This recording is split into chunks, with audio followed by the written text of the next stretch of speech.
Chit-chat లో CM Revanth కీలక వ్యాఖ్యలు చేశారు. తెలంగాణలో సీఎం మార్పు లేదని స్పష్టం చేశారు. గాంధీ కుటుంబంతో తనకు మంచి అనుబంధం ఉందన్నారు. హైకమాండ్ తో ఏదైనా సాధించుకునే సత్తా తనకుందని సీఎం చెప్పారు. తాను ఎవరి ట్రాప్ లో పడనని అన్నారు. రాష్ట్రంలో జరుగుతున్న రాజకీయ ప్రచారంలో వాస్తవం లేదని రేవంత్ తేల్చి చెప్పారు. ప్రభుత్వం పార్టీపై పూర్తి పట్టు ఉందన్నారు.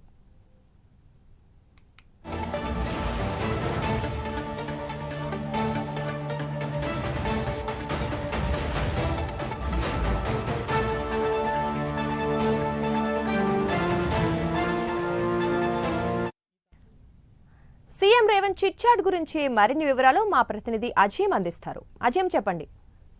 మీడియాతో ఏదైతే సీఎం రేవంత్ రెడ్డి చిట్చాట్ చేస్తూ పలు కీలకమైనటువంటి వ్యాఖ్యలు చేశారు. అయితే సీఎం గా తానే కొనసాగుదామని చెప్పి ఏదైతే ఫోటోలు దిగే షోకు తనకు లేదని చెప్పి కూడా ఏదైతే మీడియాతో మాట్లాడుతున్న సందర్భంలో రేవంత్ రెడ్డి మాట్లాడడం జరిగింది. ముఖ్యంగా చూసుకున్నట్లయితే ఏదైతే గాంధీ కుటుంబానికి సంబంధించి చాలా సన్నిహితంగా ఉన్నానని చెప్పి ఆ ఫోటోలు దిగే చూపెట్టవలసిన అవసరం లేదని చెప్పి కూడా రేవంత్ రెడ్డి ఈ చిట్చాట్ లో చెప్పారు. దాంతో పాటు కూడా గుర్తిస్తారు తనకే, నాకు పిసిసి పదవి ఇచ్చారు, ఏదో సీఎం పదవిలో ఉన్నాను కాబట్టి వాళ్ళ దగ్గర ఎంత గుర్తింపు ఉందో నాకు తెలుసు, వారికి తెలుసు, తప్పకుండా ఆ గుర్తింపు నాకు ఉందని చెప్పి కూడా రేవంత్ రెడ్డి అక్కడ మాట్లాడకుండా పరిస్థితి మనం చూసాం. ఇక అలాగే ప్రభుత్వంపై, పార్టీపై కూడా పూర్తి స్థాయిలో పట్టుంది. ఏదైతే రాష్ట్రంలో జరుగుతున్న చర్చ ఏదైతే ఉందో ఆ చర్చ పూర్తిగా అసత్యం అని కూడా తను చెప్పుకుంటూ వచ్చారు. నాకు పార్టీపై కావచ్చు, అలాగే ప్రభుత్వంపై కావచ్చు పూర్తి స్థాయిలో పట్టుంది. సో నేనే సీఎంగా ఉంటాను, ఎవరిని కలగన్నా దానికి ఏం చేయలేను. ప్రతిపక్షాలు చేస్తున్నటువంటి ఆరోపణలు ఏవైతే ఉన్నాయో రాష్ట్రంలో అవన్నీ కూడా పూర్తిగా సత్యదమని చెప్పి కూడా రేవంత్ రెడ్డి మాట్లాడుకుంటూ వచ్చారు. ఇక ముఖ్యంగా చూసుకుంటే ఇప్పుడు ఆ నిధులకు సంబంధించిన విషయంపై కూడా తను మాట్లాడారు. అయితే నిర్మలా సీతారామన్ బెంగళూరుకి తీసుకునే మెట్రో ట్రైన్ గురించి ప్రస్తావిస్తూ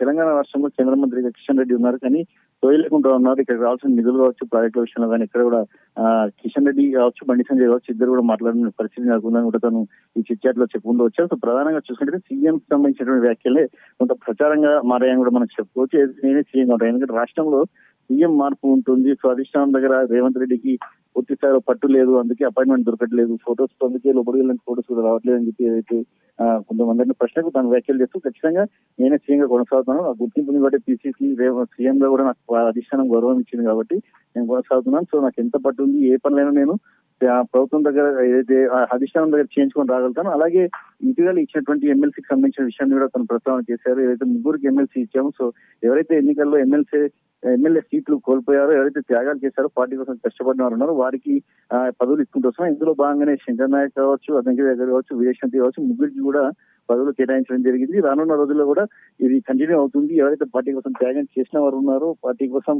ఎమ్మెల్యే సీట్లు వదులుకున్న వారు ఉన్నారో అందరికీ కూడా తగిన ప్రాధాన్యత ఉంటుంది. ఇప్పటికే మొదటి విడత లిస్టులో 37 మంది కార్పొరేషన్ చైర్మన్లు కూడా సుమారు 25 మంది పార్టీలో ఉన్నటువంటి వివిధ విభాగాల్లో చైర్మన్లుగా ఉన్నటువంటి వారందరికీ కూడా ప్రాధాన్యత కల్పించాము. రానున్న రోజుల్లో ఇలాంటి పరిస్థితి ఉంటుందని చెప్పి కూడా ఏదైతే సీఎం రేవంత్ రెడ్డి చిట్చాట్ లో కీలకంగా మాట్లాడే అంశం మనకు కనిపిస్తుంది. Durga, thank you Azeem.